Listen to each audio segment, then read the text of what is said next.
Halo teman-teman, baru kemarin gue ngebahas mengenai Hotman Paris lawan Purbaya ya. Kali ini lagi-lagi Pak Hotman Paris membuat video sehubungan dengan Pak Purbaya. Dan dia pengen mengedukasi Pak Purbaya ya.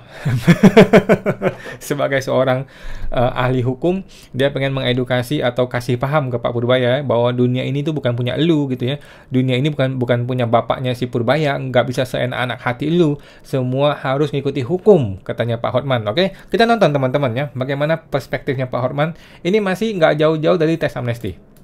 Hotman Paris mendukung penuh program dari Menteri Keuangan yang mencoba membujuk para wajib pajak agar membawa uang dolarnya kembali dari luar negeri dengan insentif. Hanya saja, saya hanya perlu mengingatkan agar dilakukan sesuai dengan mekanisme hukum perundang-undangan. Oke, pertanyaan gue adalah kenapa Pak Hotman sampai mengatakan hal ini?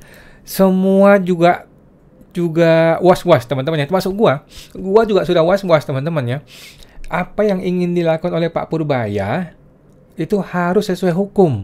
Jangan sampai dia melakukan sesuatu sesuka hati dia, sesuka keinginan lu dewe gitu ya, tapi tidak memikirkan hukum. Aspek hukum harus diperhatikan. Oke? Seperti yang gue bilang bahwa nantilah kita teman-teman ya. Jadi intinya kita sudah mencium bau-bau bahwa ini bisa saja berpotensi melanggar hukum.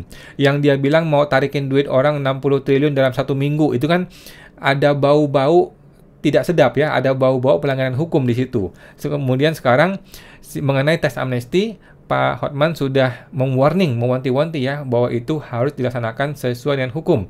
Nah, ini mengenai membawa pulang uang dari luar negeri ke dalam negeri ini kan, kata Pak Purbaya kan, membawa pulang dari luar negeri ke dalam negeri ini harus sesuai dengan hukum, kata Pak Hotman. Kenapa? Karena kalau uang dolar tersebut sudah merupakan bagian dari pendapatan dan tidak dimasukkan dalam SPT, berarti pajaknya sudah terutang. Kalau pajaknya sudah terutang, berarti tunduk kepada ketentuan undang-undang pajak. Kalau mau dikasih insentif yang tidak sesuai dengan tarif pajak atau sanksi atau penalti dalam undang-undang pajak, maka yang berwenang bukan Menteri Keuangan, karena itu sudah ranah undang-undang, yaitu undang-undang pajak. Diberi insentif atau dimaafkan pajak terutang harus dengan undang-undang juga, yaitu undang-undang teks amnesti. Ya, sekali lagi, kalau sudah pajaknya terutang, kalau pendapatan itu sudah didapat tapi tidak dimasukkan dalam SPT, maka sudah termasuk pelanggaran undang-undang pajak. Kalau mau dimaafkan harus dengan undang-undang teks amnesti, tidak bisa dengan kewenangan Menteri Keuangan. Ini saran saya kepada tim Prabowo. Sukses selalu. Salam dari Hotman Paris yang sudah mewakili begitu banyak perusahaan yang diperiksa oleh kantor pajak. Oke.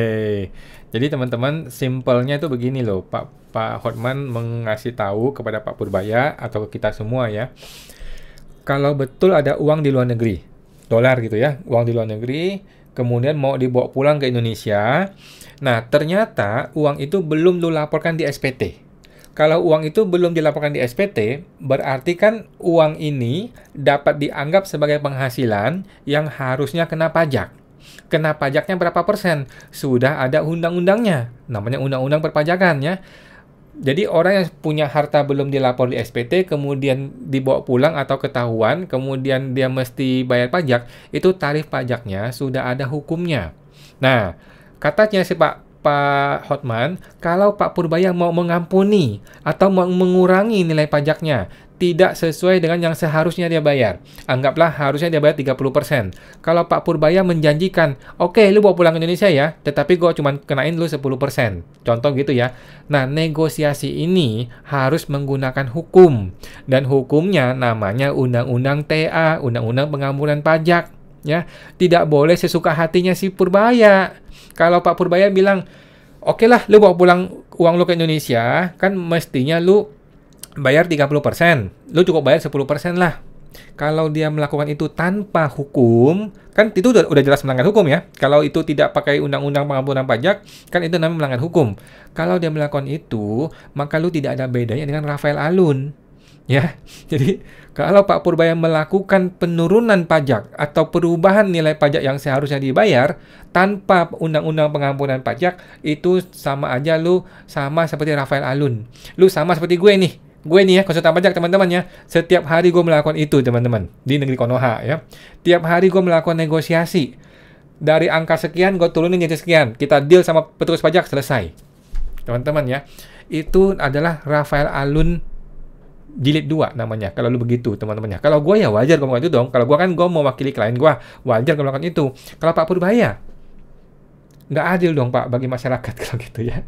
Jadi Pak Purbaya, kalau itu uang dolar sudah dia lapor di SPT, kemudian lu mau suruh dia masukin ke Indonesia, lu kasih insentif, kan berarti kan ini bukan pengampunan pajak, kan ini namanya insentif gitu.